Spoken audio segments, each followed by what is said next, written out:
মানে আমাদের দেশে দুরকম, একটা ভাইভ্যাক্স এবং ফ্যালসিপ্যারাম। ফ্যালসিপ্যারামটা হিল ট্র্যাক্সে পাওয়া যায় এবং ভাইভ্যাক্সটা প্লেন ল্যান্ডে। তবে ওয়ার্ল্ডে অন্য অন্য জায়গায় ওভ্যালি এবং ম্যালেরিয়াও পাওয়া যায়।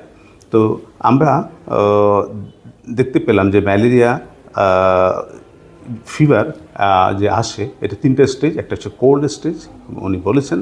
একটা হচ্ছে হিট স্টেজ, যেখানে হট স্টেজ, যেখানে জ্বর আসে এবং যখন জ্বর ছেড়ে যায় তখন সেটা প্রফিউজ সোয়েটিং হয়ে জ্বরটা ছেড়ে যায়।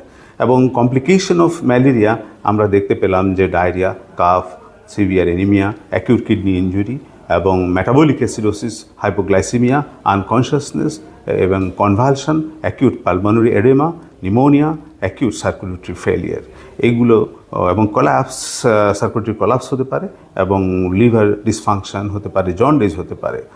এবং ম্যালেরিয়া ডায়াগনোসিসের জন্য আমরা ডাইরেক্ট